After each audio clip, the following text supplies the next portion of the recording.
Hi, everyone. Thanks so much for joining us today. Today, I'm already stumbling all over my words. Maybe one day that'll happen. That won't happen, but maybe never. So today we're doing part three of our 7 pillars of a successful sales tax strategy broken down. We are going over rates and sourcing. And before we get started here, we are going to go over a few housekeeping items. So first and foremost, if you are here for CPE credit, we do need you to do a couple things in order to receive that CPE credit. We do need you to answer the poll questions as they pop up on your screen. Today, there will be 3 of those, and you will need to fill out the survey at the end of this webinar. And just give us a couple of business days to get that CPE credit out to you. But again, you do have to do both of those things in order to receive that CPE credit. A couple other important things here to take note of. If you have questions as we're going along, please reach out and ask those questions. You can use the Q&A button in the middle of your screen. If you just wiggle your mouse around, you should be able to see it. We're going to do our best to answer those questions at the end of this webinar. And we also will be sending out the slides and handouts in the chat feature once we get the ball rolling here. They are also already uploaded to Zoom and will be emailed to you in 24 hours. So there are a few ways to get your hands on the slides and handouts. And let's do some quick introduction. So we are, before we do that, let's talk about our pre-recorded webinars. If you love these webinars, if you'd like to do them on your own time, if you would like to access a lot of them at once, a great way to do that is to join our Salt Vault. You can also purchase them again one-off, but if you are part of the Salt Vault, it is a great research source as well. We have a lot of really great resources in there. It comes with what's listed here, which is, actually our consultations have, this is an old slide. It's gone up in value since then, and there's even more in the Salt Vault that you can see on our website. So let me know if you have questions about that. I'm happy to answer those questions. And let's do a quick introduction for Sales Tax and More. So Sales Tax and More is a full service consulting and solutions firm. We have a really great team here of experienced tax professionals who are very dedicated to fulfilling your state tax and related needs. So we do a lot of sales tax returns, sales tax registrations, consultations, research, audit defense, exemption certificate management, and like our name states, more. So if you have questions about our services or you'd like to work with us, please reach out. We'd love to hear from you, and we would love to work with you as well. And a quick introduction for our founder, Michael Fleming. Mike's state tax knowledge is very well-rounded, and he has helped thousands of companies of all sizes across all industries and is especially well-known for his work in the e-commerce industry. Mike, if you would like to take it from here, let's go ahead and get started. Absolutely, Ellie. Thank you for that wonderful introduction and welcome everyone. Thanks for joining us today. We've got a lot of information to cover. You know, a lot of people think rates, how hard could it be? But it's really important to grasp. It's not just rates, it's how sales are sourced. And we're going to get into all of that today. And in order to have a really strong program, you have to have a great foundation, and rates are part of that foundation. So we're going to cover state tax rates. We're going to answer the question of what state rates should we use. We're going to look at local rates. We're going to look at the sourcing rules for tangible personal property, services, digital products. We're going to go through some sourcing examples, and then we're going to do options for how to get your hands on the rates.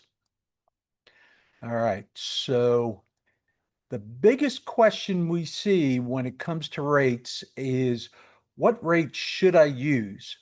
And it's not always an easy answer because there are roughly, we say 13,000, somewhere between 7,500 and 15,000 are the numbers I hear. The most frequent one is right around 13, so that's why we use 13,000. Each color on this map, each little, is a separate rate jurisdiction in there. So you're welcome to count them, and if you come up with an accurate number after counting them, Ellie, what do you say we give if someone wants to take all the time to do that, we give them a free subscription to the Salt Vault. Sounds good. Let me know. Sounds good. Probably be cheaper to subscribe to the Salt Vault than spend all the time trying to count that. But anyway, roughly 13,000. So, if you've got one retail location, It's fairly easy. If you're selling all across the country, as many of y'all do and your clients do in today's environment, it's a lot harder uh, to get the correct rate. So let's talk about sourcing a little bit. Now, in order to question of what rate to use, the first thing we need to do is to figure out where the sale is sourced. In other words, which jurisdiction has the right to tax the sale. Now, we're going to address, as I mentioned earlier, the sourcing of tangible personal property, services, digital property. We're going to look at the states first and then the local jurisdictions later.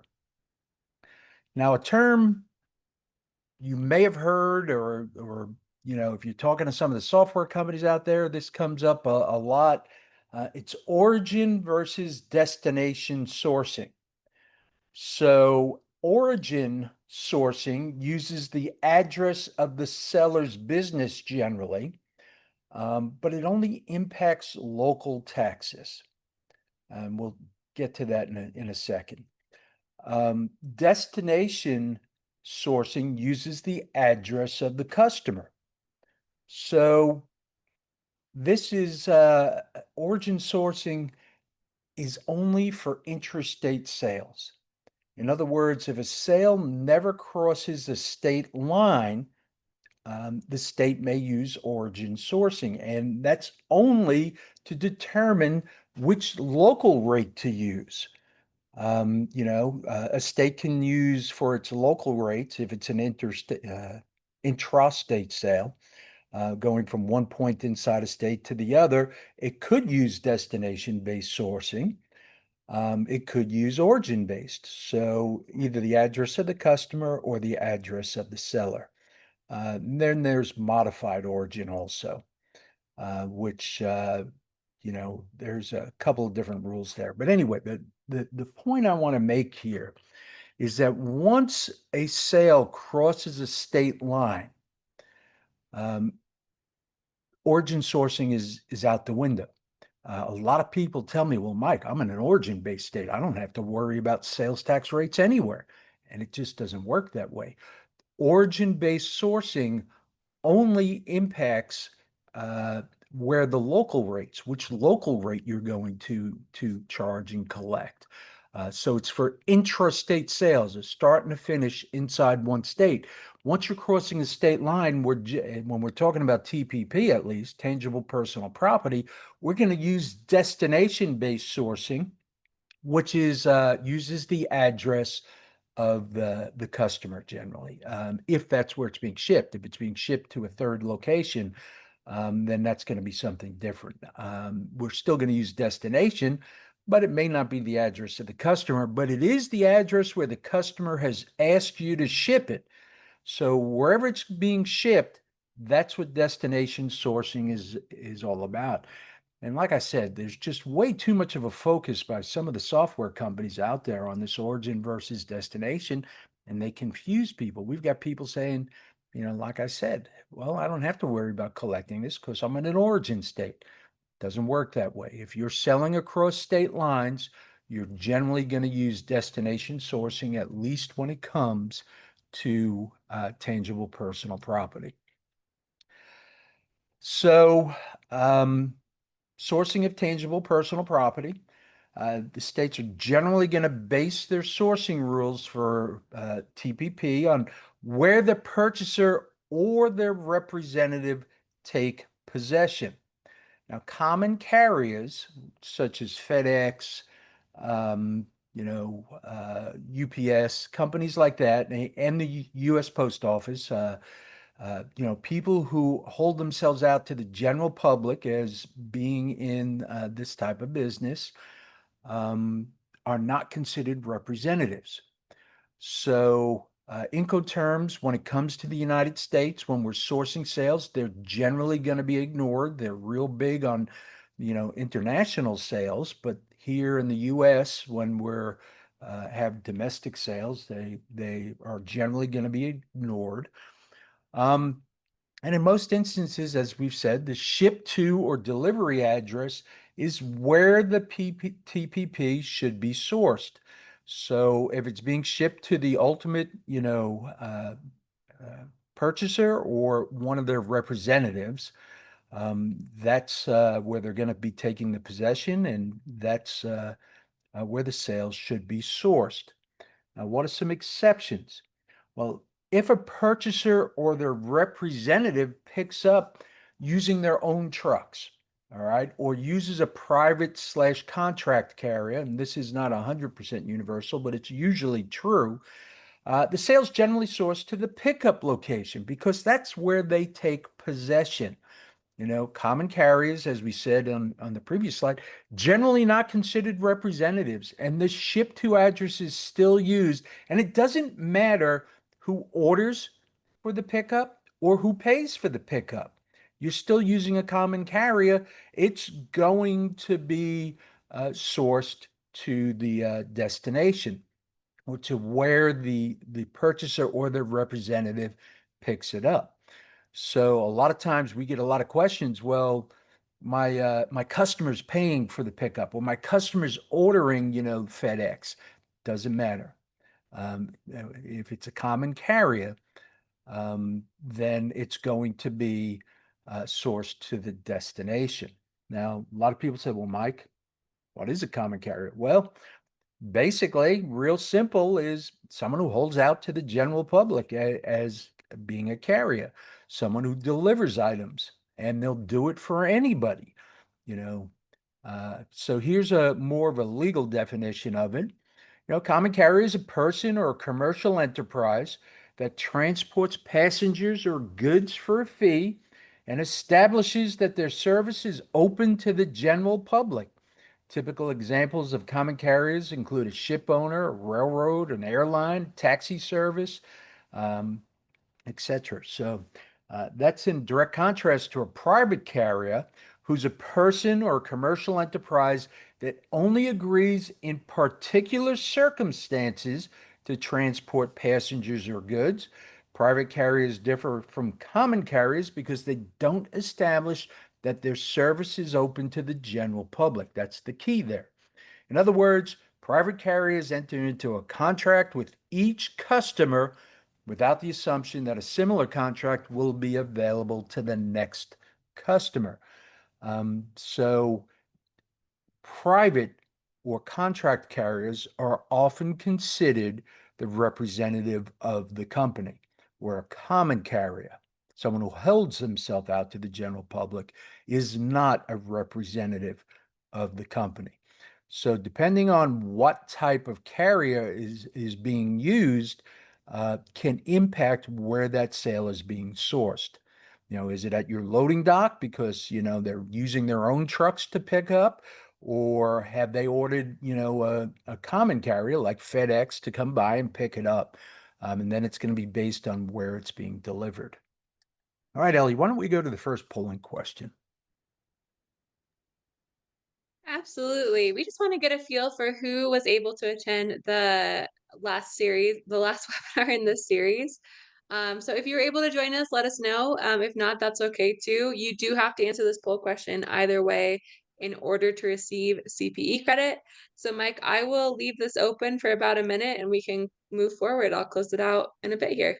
Okay, let's go through a couple of quick examples. And we're going to start off with examples of tangible personal property. So in example one, let's say we have a customer in state A, let's call state A Texas, and they place an order with the seller in state B, let's call state B Oklahoma. And the seller has a common carrier deliver the tangible personal property to the customer in state A. And state A is going to be, oh, I forgot what was state A and state B. I think state A was Texas. So the customer state was Texas. They place an order with the seller in state B, which is Oklahoma. And then the seller has a common carrier deliver the tangible personal property to the customer in state A, which is Texas in this case.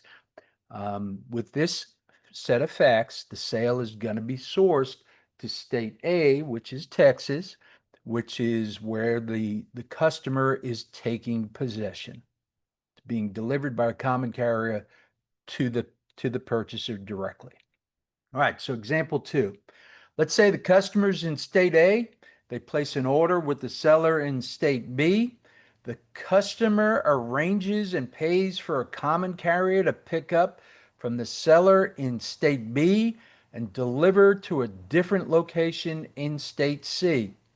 Well, in this case, the sale is going to be sourced to state number C. The customer's in state A, but we're not looking at the billing address. We're looking at the ship to address. And because this is a common carrier, we're looking at the delivery address or the ship to address. So if we're shipping it to state C, there's a common carrier involved. We're ignoring the billing address, which I assume is going to be in state A. That's where the customer is. State B is where the seller is. But state C is where the delivery is taking place. And because it's being done by a common carrier, that is where we are sourcing the sale to.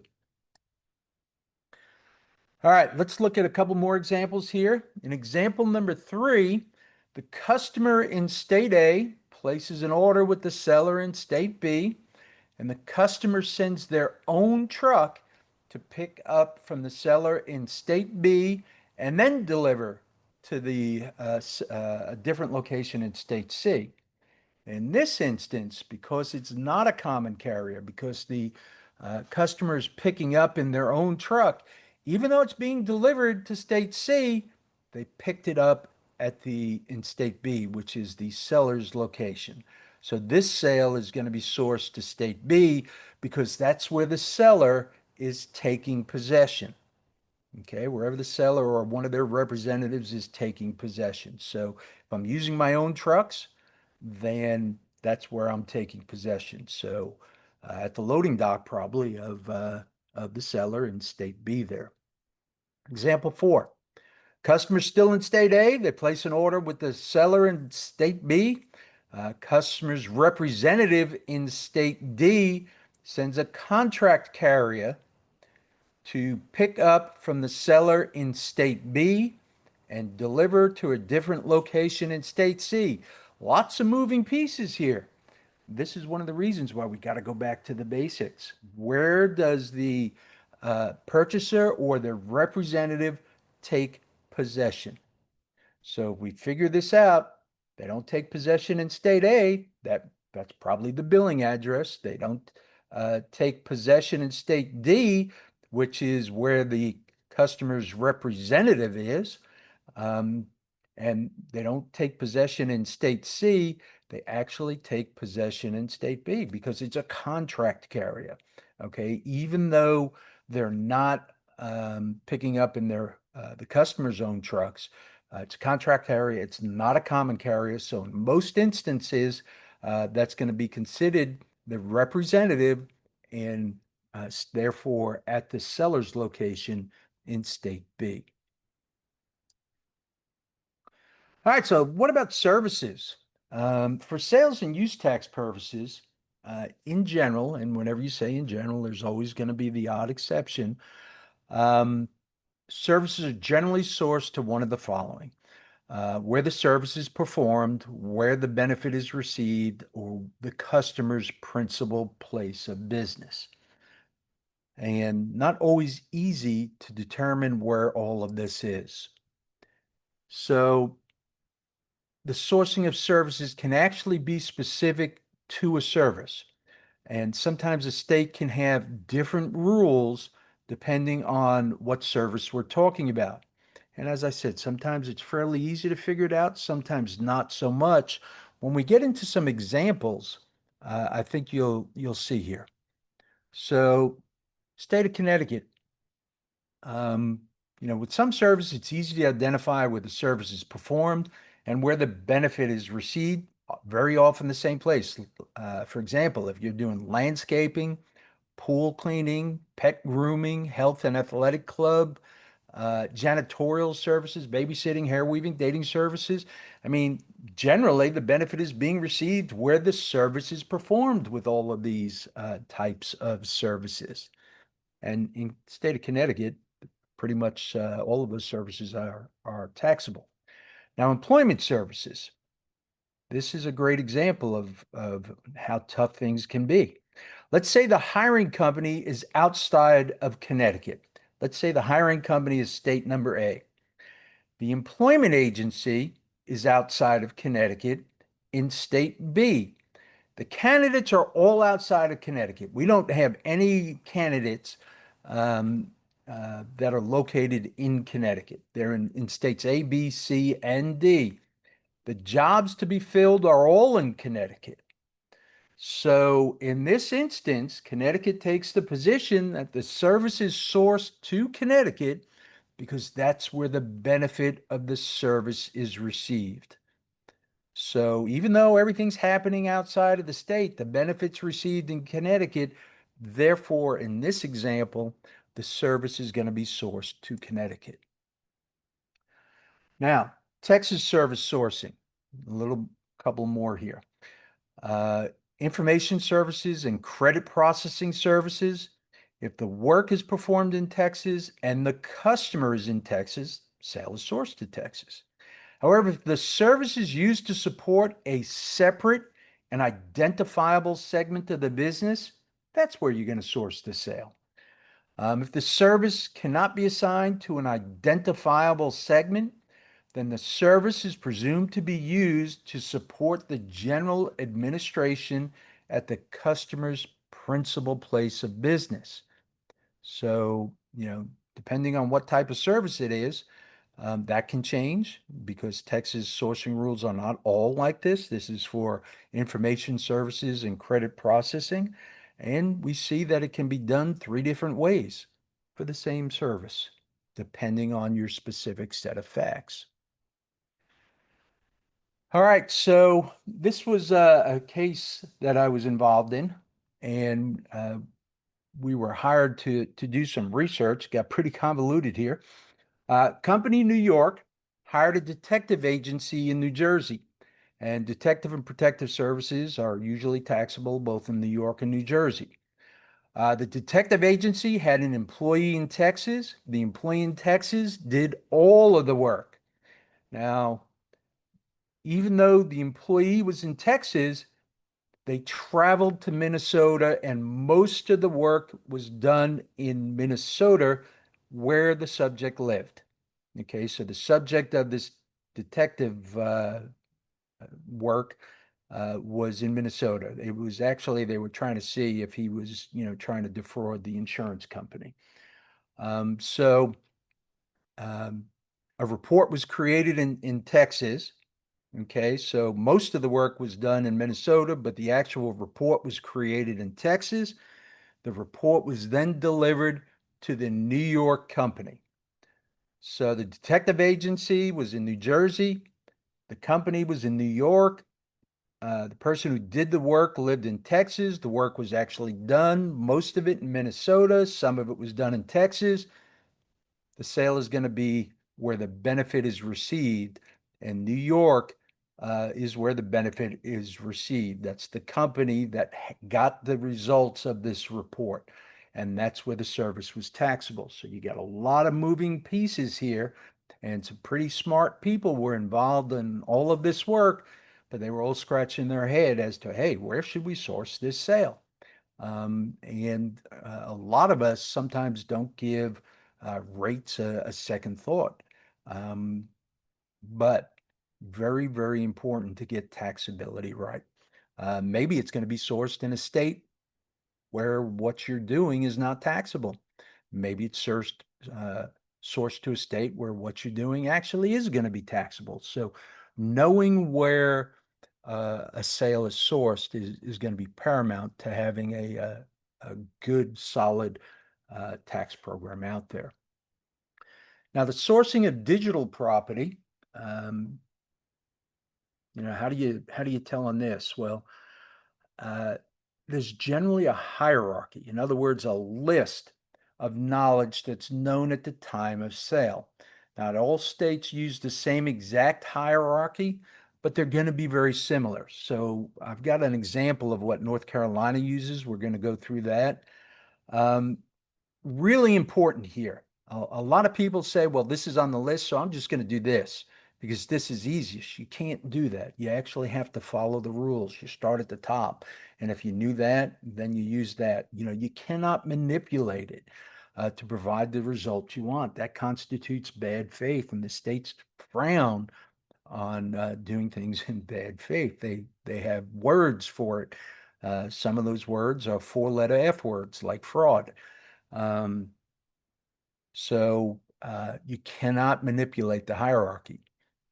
So here's a list. You know, um, when a purchaser receives digital property at a business location of the sale is sourced to the business location. That makes common sense. When a purchaser or purchases donee receives digital property at a location specified by the purchaser, and the location is not a business location of the sale is sourced to the location where the purchaser or purchases donee receives the project. Okay, that sounds like tangible personal property almost. Let's skip down to number 5 here. When 1, 2, 3, and 4 are inapplicable, including the circumstance in which the seller is without sufficient information to apply the rules, the location is going to be determined on the address from which the digital good was first available for transmission by the seller, usually the seller's location. So some people look at this list and say, hey, I don't have to charge sales tax anywhere. I can just collect it in my home state where my business is located.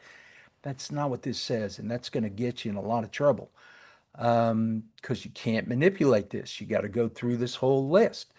Now, for most sellers, the answer is going to be number 2, 3, or 4. It's not going to be number 1. It's not going to be number 5 because generally someone's not coming into our location to get a digital good.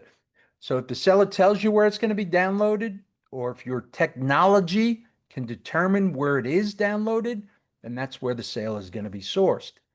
If not, an address located in your books and records for the purchaser, repeat customers, you already have all their information in there. So that would be a good example. And then this is the one that's used quite often, especially, for people selling directly to the public. And it's an address obtained during the sales transaction, like a billing address for a credit card. So when you're buying something, you have to enter in that information a lot of times. So that's actually, you're getting it during the transaction itself, and that's where the sale would be sourced. All right, Ellie, why don't we go to the next poll question? Absolutely. That question should be up on everyone's screen right now, and we'll do this similar to how we did before. So uh, we'll leave this open for a little bit once Mike moves forward. But the question we have here is a true or false question. Digital property is generally sourced using a hierarchy of knowledge known at the time of sale. Not all states use the same exact hierarchy, but they are similar. True, false, or it depends. And Mike, if you want to go over this quick, we can. Otherwise, we can just leave this open for a bit. Yeah, the answer to this one is true. There is a hierarchy of knowledge, and you got to start at the top, and the first one you come to that you actually know, that's the one you're supposed to use. You can't skip to the bottom, the easy one there. So, um, that constitutes bad faith. And if the state thinks that you're trying to do things to get out of collecting tax, then that's never a good thing. All right, so let's move on to rates. Local rates. Historically speaking, there were a couple of factors that could influence whether a local rate was charged. Some of the factors was the sale interstate or intrastate? What type of registration was there? Was it a sales tax registration or was it a seller's use tax uh, registration? Which state was involved? And the time period, before 1977, before 2018, or after 2018. Because, how things were looked at changes with these specific dates. So these are some of the factors. So prior to 1977, intrastate sales were generally considered a sales tax. In other words, if a sale never crossed the state line. If it was all inside of one state, then it was considered a sales tax. If it crossed the state line, then it was considered a use tax, seller's use tax, a vendor's use tax, a retailer's use tax, and the seller was responsible for collecting that use tax. So it seems like it was just semantics, but it all stems to the fact that, when the modern day sales taxes first came into being in the 1930s, states truly believed you could not tax interstate commerce directly. And a sales tax is a tax on a transaction. That's a directly taxing the transaction. So they didn't believe you could do this, but they, you know, had their companies in state at an unfair advantage because someone could set up right on a state line. Not far from me is the city of Texarkana. Part of it's in Arkansas and part of it's in Texas. There's a street called State Line. One side of the street is actually Arkansas, the other side could be Texas. And you could be on the Arkansas side and Texas wanted to tax you, and you couldn't because you were in another state. They couldn't tax the transactions. So they came up with this concept of use tax, which that's going to be one of our pillars. We're going to get into that a lot more and go a lot deeper into this. But a use tax is for the storage, use, or consumption. So it's not a tax on the transaction, but how something is being used. So all interstate sales prior to 1977 were just considered to be a use tax, and intrastate sales were considered to be a sales tax. Now we saw the lines starting to blur with the 1977 case, Complete Auto Transit. And in Complete Auto Transit, the U.S. Supreme Court said, yes, a state can tax interstate commerce directly so long as it meets this four-prong test. Pretty easy four-prong test to meet. So at that point, we saw a number of states change what they were doing. For example, a state like Pennsylvania, they said that, okay, when you register with us, you're either going to register for the sales tax, the use tax, or the hotel occupancy tax. So it was all one registration. Where other states like Illinois and Missouri and Virginia and California, they still kept the distinction. And in states like Illinois and Missouri, if you registered for the use tax, the seller's use tax or retailer's use tax, you often didn't have to collect the local rates. So this began, in Colorado, you didn't collect the local rates. Sales taxes generally require local tax collection, while a seller's use tax often does not. Now, after Wayfair, we saw many states uh, start looking at people with an economic nexus the same as if they had a physical presence, because the U.S. Supreme Court said there's no distinction really between the two. A significant presence is a significant presence. So states like Colorado said, okay, if you have a significant presence in our state, you can no longer register for the seller's use tax. You have to register for the sales tax. And the seller's use tax, you did not have to collect the local rate. So now, if you have Nexus in Colorado, you have to be collecting the local rates because everyone needs to be registering for the sales tax. Same thing in Illinois. Um, if you have Nexus with Illinois, then you're required to collect the local rates. Now, whether it's origin based or whether it's destination based, a whole nother issue there.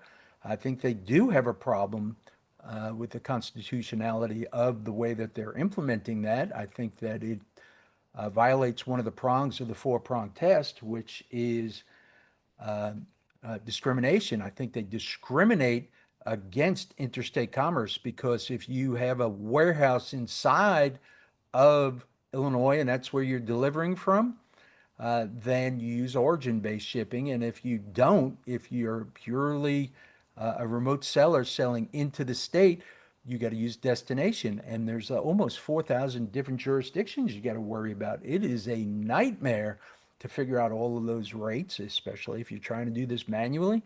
But it's also a nightmare for trying to file the returns. I mean, we had to hire 3 or 4 extra people when we they made this change just to handle the Illinois returns because you've got to do extra work. You got to make sure that the tax is applied to the correct jurisdictions in there. Um, they've been challenged. I think it's going to make its way to the Supreme Court. People, when they hear that, say, well, we'll just stop collecting tax in Illinois. Well, the fix is too easy, and sometimes states do retroactive fixes. So we're counseling our clients that they continue doing what they've been doing, which is collecting and remitting the tax. And if we're doing your returns, we treat it all as one return, so it doesn't cost you any money. So that's why we present that guidance to our clients. If you're doing these on your own, that's another story. Or if you're doing it with another provider who may be charging you differently, that could be a bigger issue. But with our clients, we're saying uh, it's too easy to correct what they've done here. So even though we think that this is unconstitutional, stay the course. All right, so local rates nowadays, um, if you've got nexus in the state, you're generally responsible for collecting the local rates. All right, so the states of Connecticut, uh, the District of Columbia, Indiana, Kentucky, Maryland, Massachusetts, Michigan, New Jersey, and Rhode Island, they don't have any local rates. They make it real easy. It's just the state rate, one rate for the entire state. When we look at the country, the average local rate is about 1.5%. So some people say, well, Mike, I want to make this easier on myself. Can't I just use the average rate and we just add 1.5% to this? Well, that's very misleading because in some states, the local rates may be as high as 9.75%. Alabama, Colorado, Louisiana, they have some of the higher local rates out there. The average of the rates in those states are 5.22, 4.82, and 5.07 respectively. So it varies widely across the country and even within a state, it can vary widely. So not very good. You actually have to know where the sale is sourced. And this is where automation comes in. You hear me knocking the software companies a lot. I knock the software companies when they try to do services, and that's where they really end up hurting their customers. Where they do well is with these automated tasks, such as figuring out where the rates are. That's a software function, figuring out, how to apply the taxability, in real time. That's where the strengths of the software companies lie. They're software companies. These are software functions. Preparing returns is not something like that. Doing registrations, not something like it. Too many things can go wrong, and you don't want someone whose strength is software to be getting you in trouble. All right, so the local taxes can include county, can include city, can include district, and there's other special taxes. In general, when you show them on an invoice, they're going to generally be shown as a single rate, as opposed to a country like Canada. Sometimes in Canada, you show them as two separate rates. You have your federal rate, which is the GST, and then you have the British Columbia PST or the Quebec QST, um, or the Manitoba RST. So up there, you have two different rates, except for the HST, the harmonized sales tax rates, and they lump the GST and HST together. But I'm digressing here. In the US, it's generally shown as a single rate. All right. So again, 13,000 different jurisdictions out there. We talked about origin versus destination. We touched on this, but most states have moved to destination sourcing to determine local sourcing. Now, whenever I use the word most, everyone says, "Oh, we don't have to worry about origin anymore." That's not what I said. Some states still use origin-based sourcing on their interstate sales to determine local rates. Some states use a modified origin. A modified origin has different rules for different scenarios. And let's go to a polling question before we look at Illinois and Texas. Yeah, absolutely. We just want to know if you're going to be joining us for next week's webinar.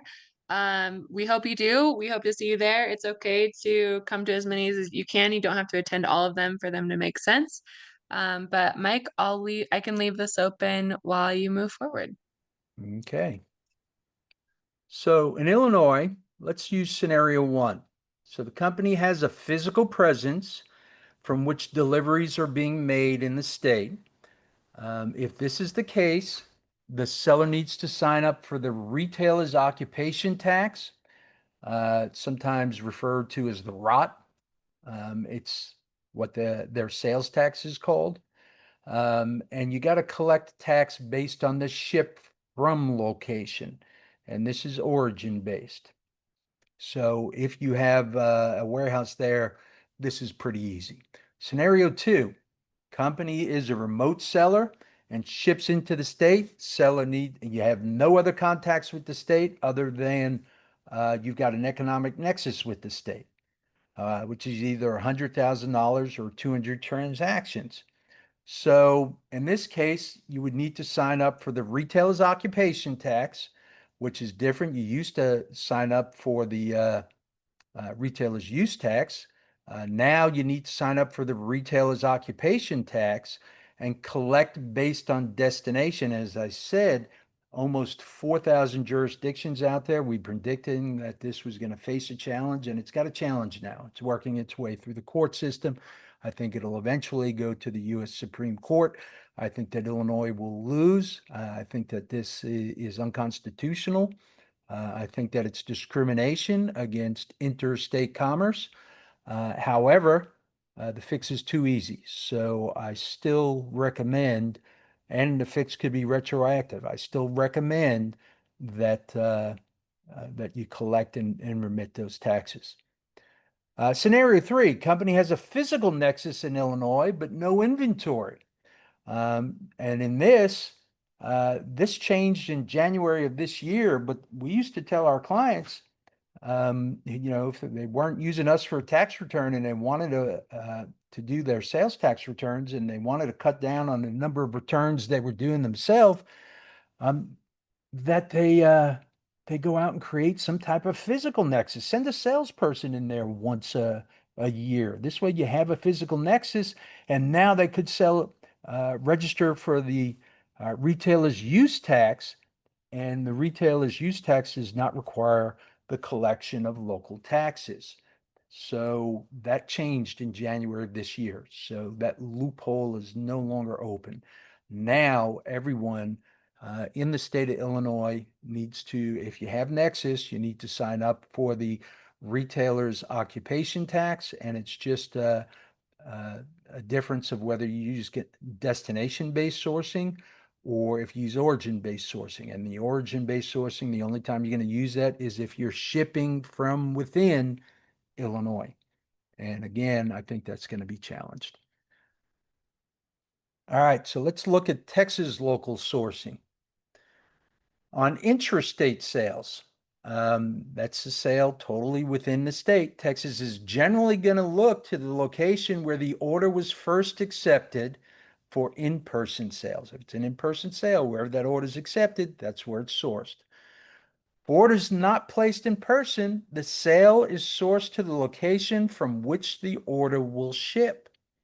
If the order is not shipping from Texas, it goes back to where the order was accepted.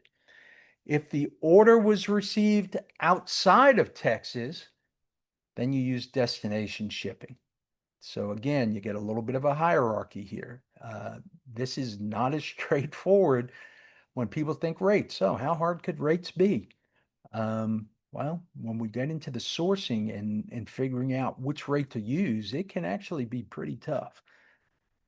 So, when you are using software, I've said that software is good for this, but garbage in, garbage out. You've got to have the right inputs. Make sure that the software is capturing all of the information about your transaction, because if you don't give it the right information, it's not going to give you the right answers.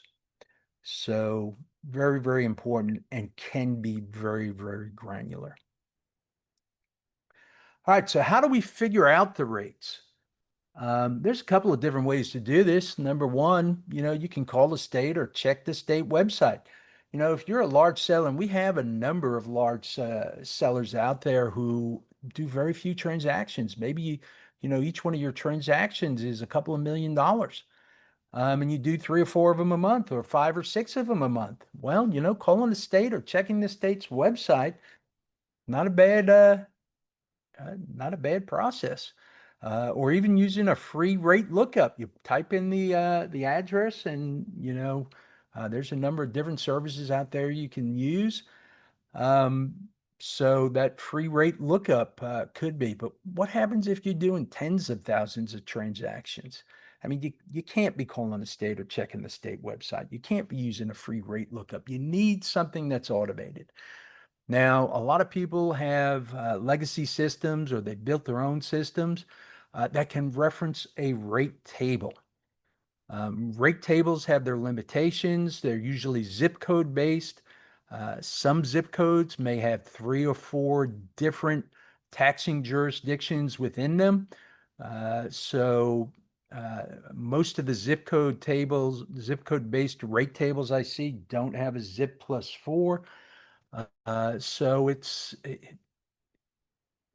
is a solution, but it's not the best solution out there. I think the best solution is to find a good and reasonably priced software company. I think that's the best way to do it. My favorite company is Ceratax. Number one, they're made up of industry professionals who have been around forever. And they're using the newest technology. Some of the software companies out there are using, technology that's 10, 15 years old. And in the world of technology, stuff that's 10 to 15 years old is antiquated. So they're using the latest technology. That's number one. But number two, they concentrate on their software. They don't offer services. They don't get distracted. They concentrate on doing what they do best. And that's why I love Ceratax. Those two reasons, very, very accurate, very, very good. One of the drawbacks is they're not as integrated with all of the different platforms out there as someone like an Avalara, but they're working on it. So, if you want, reach out. We'll get you in touch with them. I think that is one of the better choices. If you can't connect with them and you got to use someone, um, software companies, in my opinion, are broken down into two tiers. You got your top tier, which is uh, someone like an Avalara or a Vertex. And I say they're top tier because they can pretty much do it all. You've got your second tier companies like a TaxJar, which is owned by Stripe now, and they can't do it all. And whereas, I haven't looked at this recently, but um, when I looked a number of years back, uh, TaxJar had one code for shipping, whereas Avalara and Vertex, they have like 20 or 30 codes. I mean, shipping is not a one code solution. So if you're going to be using it, if you're a small seller, you get $1 million in sales, you're going to have small problems. Go ahead and use TaxJar. But the bigger you are, spend the money. Okay, you're gonna regret it if you try to go on the cheap. You're gonna give yourself a lot of heartache. I'm not a big believer in soft, and if you are gonna use them to do the rates, don't go the extra step and either do the returns yourself or hire someone like us who specializes in doing returns and registrations and things like that. You're going to save yourself a lot of heartache in the long run. So, software companies serve their purpose, but within the world of software, there are different options, and some of them are much better than others. So my first pick would be a Surtax, my second pick would be a Vertex, third pick would be an Avalara, and uh, TaxJar and the rest fall below that. And at this point, Ellie, we have any questions out there? We do not have any questions yet. Is there anything else you want to go over? No, I think for rates, we covered it pretty good here. We touched on all the sourcing.